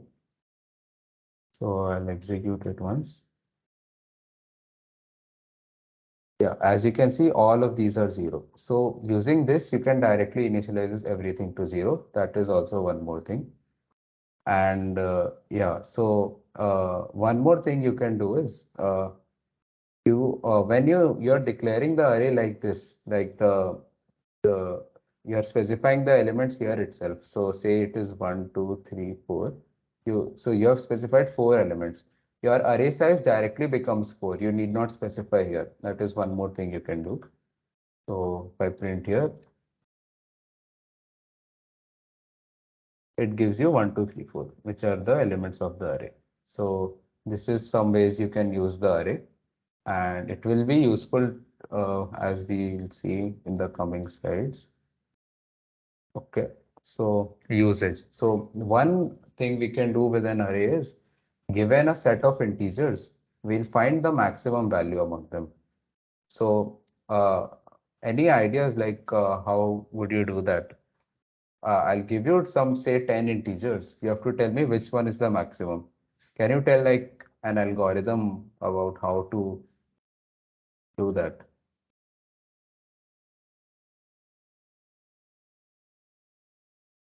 Anyone? Can we like take the first element as max and then run a loop for every element of the array and then compare it to the max?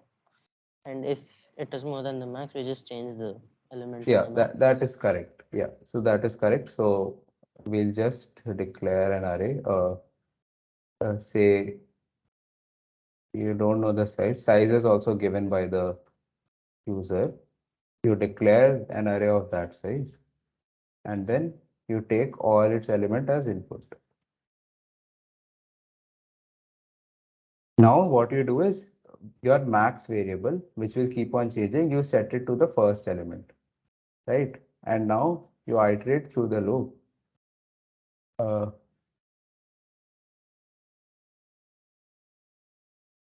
you iterate from the first index because you have already checked the 0th and you have initialized it to uh, you have initialized the max to that element. And now you check if a of I is greater than your current maximum value, then your current maximum becomes a of I, and then that's it. And in the end, you print out the value. So say I'm giving out, 1 second. Oh, sorry, I forgot to initialize it. Yeah, so say I'm giving you 6 integers, say 1, 5, 3, 7, 3, 2, and it gives 7 as the output. So your first max, you initialize the variable max to be 1, and then you iterate through all of the other elements. And if that element is greater than your max value becomes that. And then you keep on doing this for the remaining elements. And then in the end, whatever you're left with as the max value, print it out. This is how you can find the max element. Similarly, we have one. Yeah. So check if the array is sorted in nature. So what this means is you are given an array, a list of numbers, and you have to tell that whether the numbers I have given are in increasing order or not. So this is the program that you can use to do it. So you set your some bool c equal to 0, which will basically tell you whether it is sorted or not. You take the integers as input and you check for each, and you iterate from 1 to 5, and then you check whether the element over there is less than the previous element or not. So array of I will give the current element that you're looking at, and I minus 1 will be the previous element, like just before I. So if the previous element is bigger, which means, okay, there is one discrepancy, our array is not in increasing order. So your C value becomes 1 and you break. And this cout thing, this is what a ternary operator is. So we'll not really get into that for now, but yeah, this is the thing. So if your C is 1, it will give no, which means it is not in a sorted order. So yeah, that is one other use of an array, what you can do with it. So is this clear for everyone? Any doubts?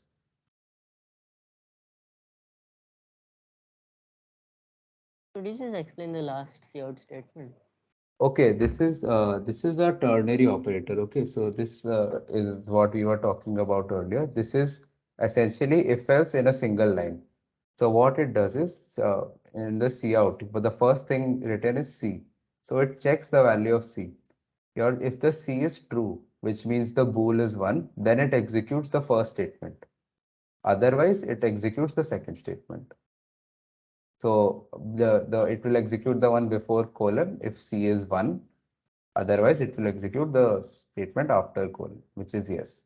So if your C is 1, that means there is a discrepancy. So you say no, it is not in increasing order. Otherwise, you say yes, it is. So this is basically a ternary operator. It is an if-else statement in a single line. Right? I got it. Thank you. Yeah, okay.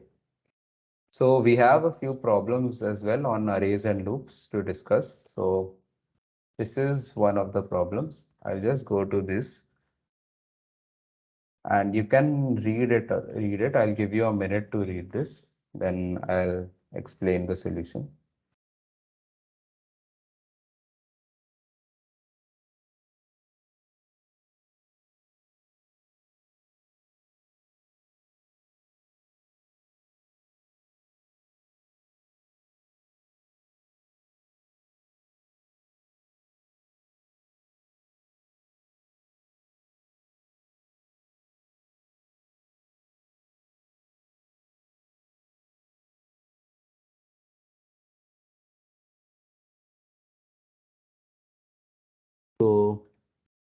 I'll wait for some more time.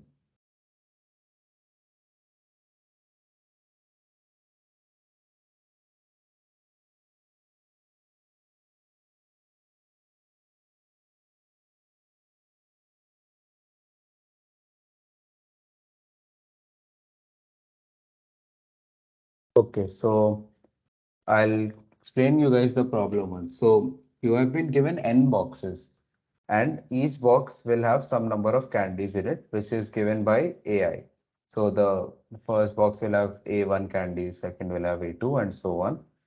Now you have n friends, and you want to give the candies to your friends, and you want to give each box like one box to each of your friends. So you have n boxes and n friends. So what you don't want is that any of your like or you want all of your friends to have the same number of candies. And the only way you can make them equal is to eat the number of candies in any in the boxes and then give it out to them. So what will be the number of candies that you have to eat so that you can give all your friends equal candies? So any ideas you guys have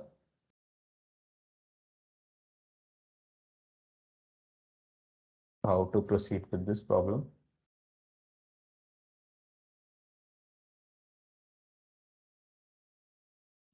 So we need to find the minimum number of candies in the given list, a given number of n boxes.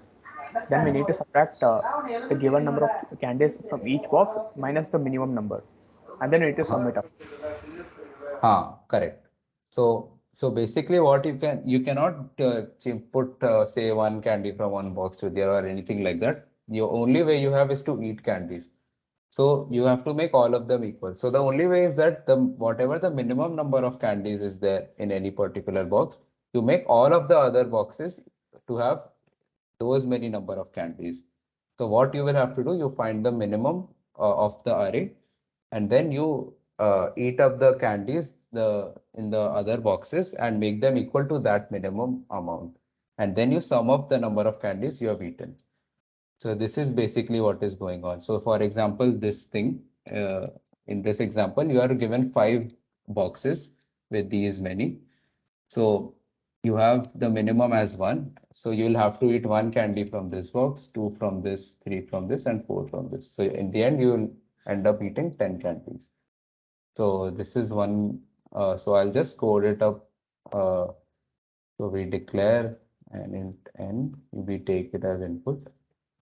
We declare an array of size n, and then we run a for loop to take the input.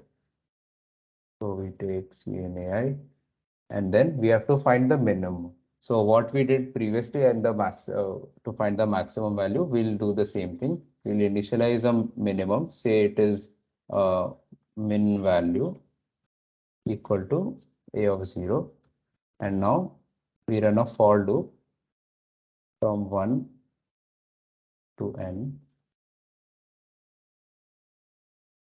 If it is less than minimum value, any element, then that becomes our minimum. Now we have the minimum value with us. What we need to do is subtract this minimum value from the remaining and add it up. So we'll keep the number of candies we have eaten in this variable. Now we run another for loop.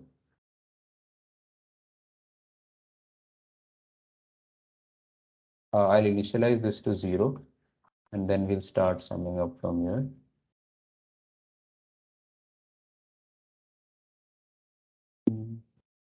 Plus a of I minus min value.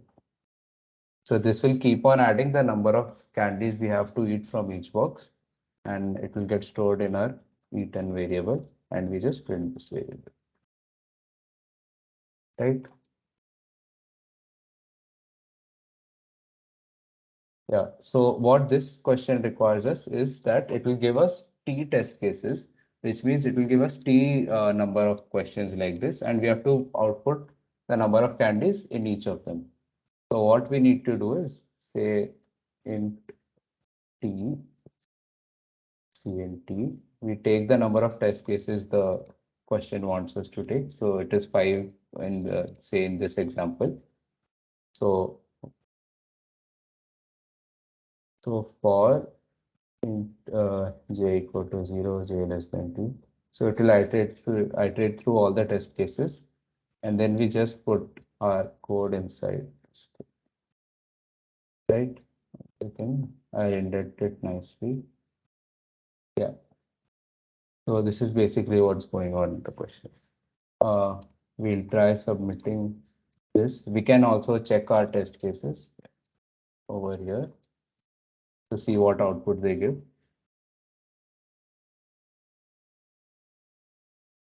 Okay. So I think I missed something. 10. Oh.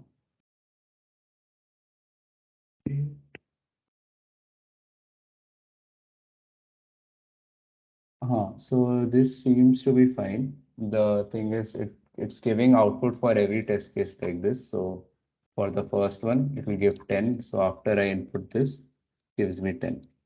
So this is what I'll try submitting my code to see how it goes. Yeah, so it is accepted, means the solution is correct. So this was a problem, to give you guys a feel about arrays and for loops. We have one more problem, but I see we have already hit the 8 o'clock mark. So we could discuss one more problem, but if you guys have any work or anything, you can leave. But if you want to see another problem, then let me know. We'll go ahead. Otherwise, we can wrap up for today.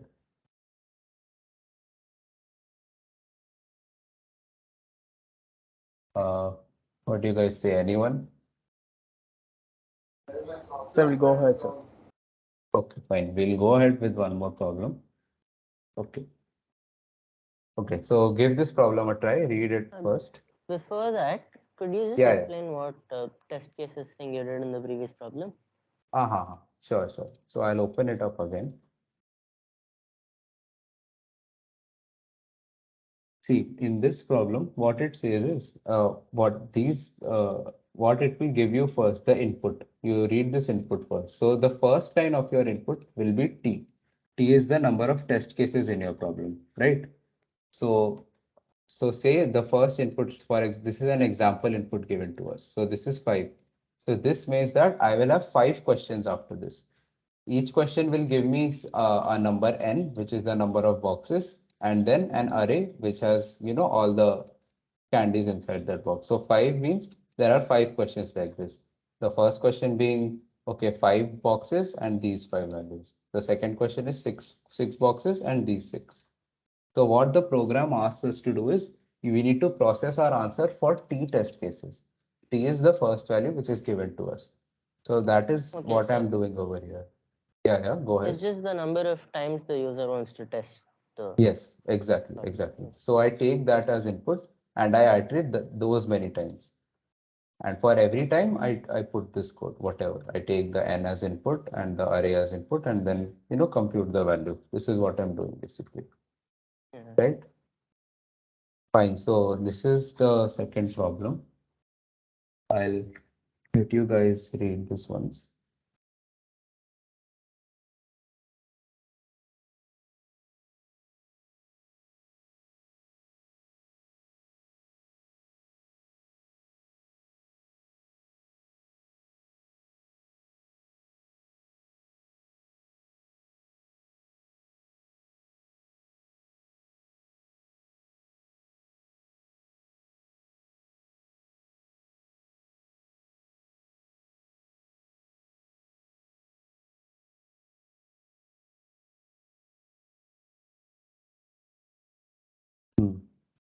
So I hope the question is clear first. Any doubts in the question? So basically what they're asking is you will be given a number n and you have to tell whether it has an odd divisor or not.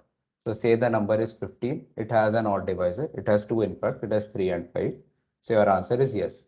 So say your number is 8. 8 has only the divisor and you want to check if there is an odd divisor greater than 1. Excuse me, sir.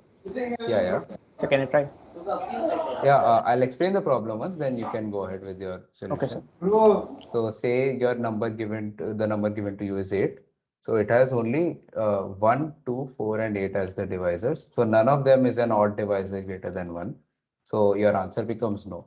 So you have to tell for any number given to you whether it has an odd divisor or not. Yeah, if you have an approach, you can go ahead. Sir, if a number is n, no, sir, we take I equal to 2 for every I greater than or equal to 2 till n by 2. We'll check if it's divisible. If it's divisible, but then we'll check the I mod 2 is equal to 1. If it's equal to 1, then it's an odd divisor. So you check for all the numbers up till whatever you said root 10 or whatever. I mean, you just need to check the divisors. So if any of them is a divisor of n, then you print yes. Is that what you're saying? Yeah, so that is one method. Can someone give me another method, a different kind of method to solve this problem?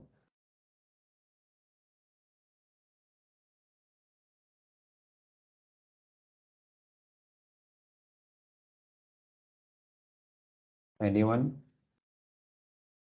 So what we can also do in this question is that say any number you have. Sorry, are you going to speak something? Sir, we can take on any integer I, and then we can define n mod 2n minus 1 or 2n plus 1. If it's equal to 0, then it is an odd divisor, sir. N mod 2n minus 1. Okay, you mean you'll iterate 2i n from 2i minus 1. So you'll iterate from I from 0 to whatever value, and then you'll iterate through all Yes, the sir. odd values, and if any of them divides it, you'll get the Yes, answer. Is that what you're saying? yes, sir. Yeah, so that is correct answer. But there is one more method to solve this problem. So say you have been given a number, okay? So you want to tell if it has an odd divisor. So what you can do is you can remove all the even divisors from it, right? So say the number given to you is 12. Okay, you keep dividing it by 2, which will remove all the even divisors, and you check whenever your number, say the number is n, your n% 2 becomes 1, then you break out of the loop. After this thing, you are guaranteed that whatever number you have left is the number after removing all the even divisors, correct? So, so what you can do is that given any number, say this int n, c in n, okay, while n% 2 not equal to 1 means it has an even divisor till now. It is divisible by 2 till now. Then what you can do is you can check, you can divide it by 2. N equal to n by 2. Okay, after this loop is finished, you are guaranteed that whatever number you have is free of any even divisors, right? So you check if the number is 1 after freeing all the even divisors, which means that it was a power of 2 and it doesn't have any odd divisors, correct? So if n equal to 1, it had only even divisors. So you see out no. Otherwise, you print yes. Is this solution clear? Does it make sense? Yes, sir. So this is also one more method to solve the problem. So, okay, thank you guys. This was it for intro to C++. There is one more question in the slides. You can try ahead later. I'll share the Sir, can you slides show with the you. question? That You want to answer? see the question? Yes. We'll For the we'll odd wrap up divisor for. question, Yeah. Go ahead. For the odd yeah, divisor. does the number itself count if it is a prime, odd prime? Odd prime. You just have to check odd divisor. So wait, what does it Yes. say? Will 7 satisfy yes or no? N has an odd divisor greater than 1. I think it should not. That's what they mean. Otherwise, the question doesn't make sense. 2. 2 gives no, 3 gives yes, If so, you mean 7, huh? So 7 will give, huh? 7 will give, yes. So because it has an odd divisor greater than 1, the number itself. So yeah, the number itself also counts. Okay, thank you. Yeah. So we'll be wrapping up for now. Like you wanted to see the next question, but we are out of time, so I'll have to end for now. So I'll be sharing the slides. You can try the problem on your own. It's on Code Forces website. You can make an account and start solving problems. So yeah. So this was it for today's session. So thank you for attending. Any doubts if you guys have? Excuse me, sir. Yeah, yeah. So where are you sharing the slides? I'll share it with you guys. Which groups are you? Are you in Freshy Programmers group? Freshy Programmers 2021. In that group, I can share. What else? What other group? Like, how did you get to know about this session? In some group, you would have posted the main. link, right? Just Freshy Programmers one. Yeah, Freshy Programmers, you'll be there, right?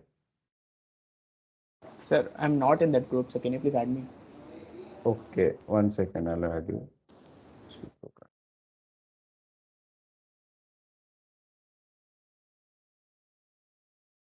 I'll add.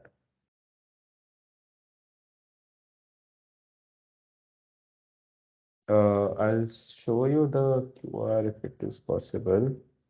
1 sec.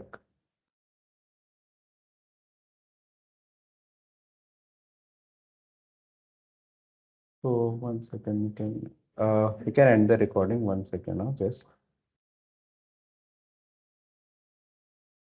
hold on for a minute. So like you can give me your number till then, I'll just add you to the group for now. Or just hold on for a minute. I'll Yes, sir. figure out something.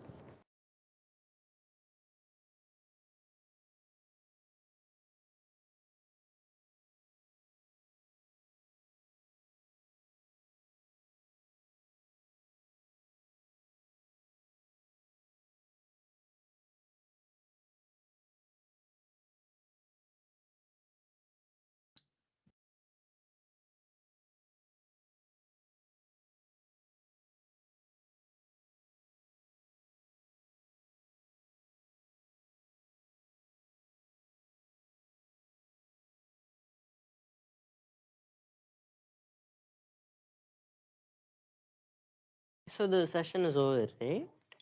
Yeah, it's over. You can leave. Yeah. Thank you.